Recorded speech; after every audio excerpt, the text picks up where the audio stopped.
आज हम चर्चा करते हैं कौन सी ऐसी चीजें हैं जो हमें पतन की ओर ले जाती हैं और जो हर जीव में, जो भी जीव है जो कि देह से बंधा हुआ है, उसके अंदर सदा ही रहती हैं।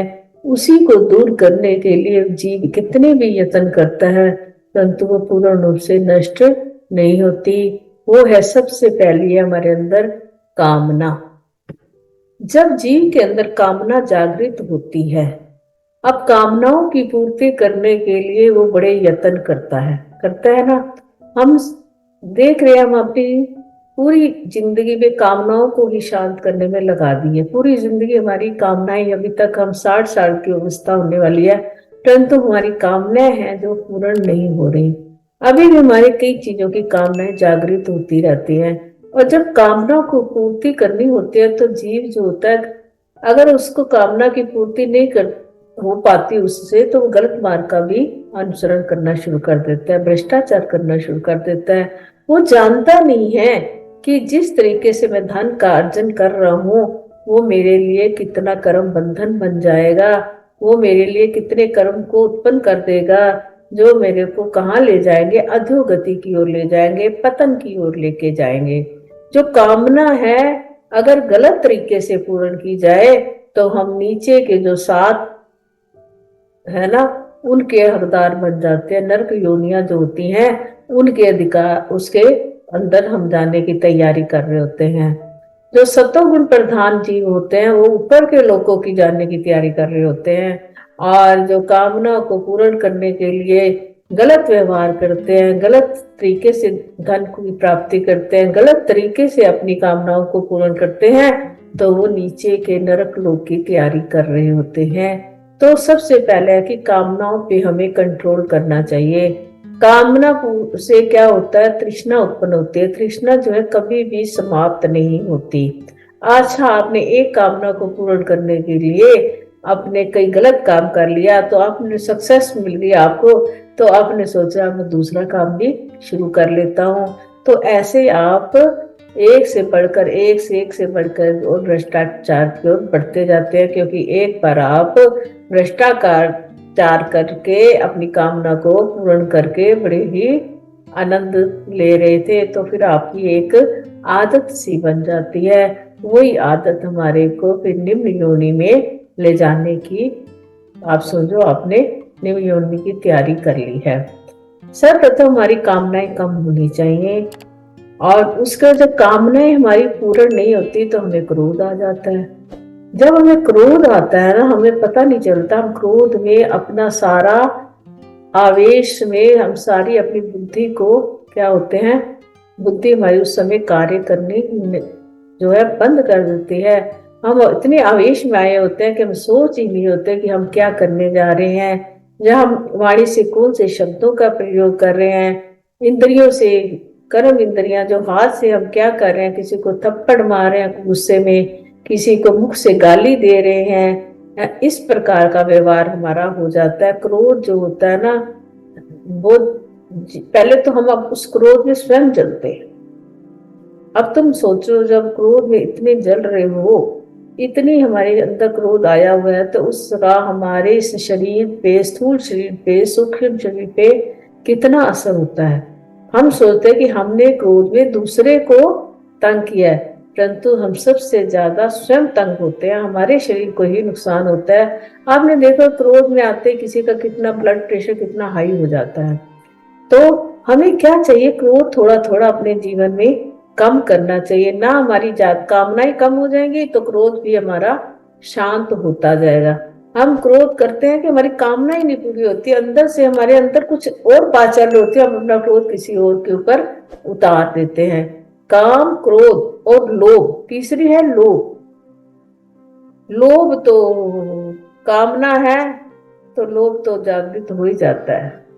जैसे लोभ आया कामना हुई, कामना से लोभ, लोभ से कामना ना पूरी, क्रोध, ये तीनों एक दूसरे के भाई हैं।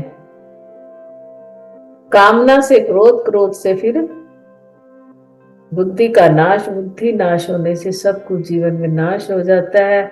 और लोभ जो होता है वो हमें बहुत तंग करता है। हमारे को कोई चीज वस्तु चाहिए भी नहीं, है ना, वस्तु हमें चाहिए नहीं। जैसे हम कोई व्यक्ति शुगर पेशेंट है और उसने सामने बहुत सारे मिष्ठान देख लिए, स्वयं नहीं खाने उसने, ये मेरा अनुभव है, स्वयं नहीं खाने होते, परंतु लोभ आ जाता है, चलो घर वालों के लिए ले जाए, आ जाता है ना सबके मन में, चलो फिर कहते हैं हम किसी को दे देंगे। अरे तुमने किसी को ही देना है तो तुम्हें वहां से उठाने की जरूरत ही क्या है। ये है लोभ, धन का लोभ आ जाता है, धन का लोभ आ गया। आज मैंने 100 रुपए कमाए, कल मैं 500 रुपए कमाना चाहता हूँ, चाहे उसका मार्ग कोई भी हो।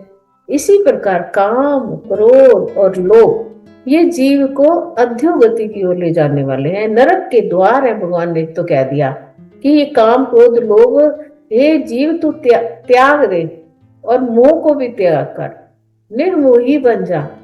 जब संसार में तेरा किसी के साथ मोह नहीं होगा तो तेरे अंदर कामनाएं भी कम हो जाएंगी, कामनाएं भी कम हो जाएंगी तो क्रोध भी नहीं आएगा। तेरे को मोह ही नहीं है किसी के साथ, तो किसी के ऊपर ना तेरे कोई राग है ना तेरा कोई द्वेष है, तो क्रोध क्यों करेगा तू।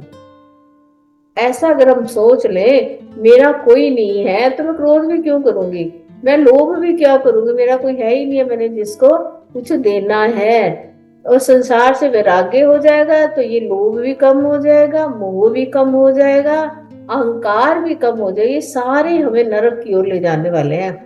मोह, लोभ, काम, क्रोध, अहंकार, ये सब जीव को अधोगति की ओर ले जाते हैं। और अधोगति में जाने के लिए हम चाहते नहीं है, हम चाहते नहीं है कि हमारा पतन हो।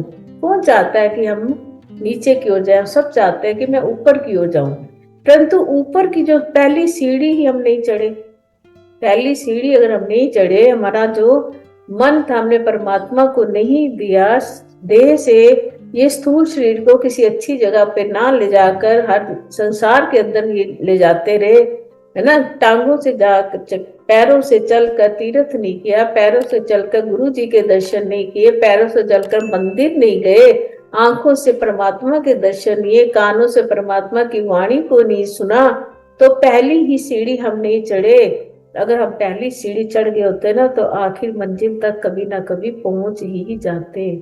तो जैसे कि रामचरितमानस में क्या है ना, नवा भक्ति होती है, पहली भक्ति संतन कर संगा, कभी किसी संत का संग ही नहीं किया। संत मैंने अच्छे लोगों का, संसार में हमें अच्छा कोई मिला ही नहीं जो हमें हमारे मन को मोड़ता किस ओर, परमात्मा की ओर मोड़ता, स्वरूप की ओर मोड़ता, हमें याद दिलाता कि ये जीव तो है कौन। ऐसा कोई साथी ही नहीं मिला।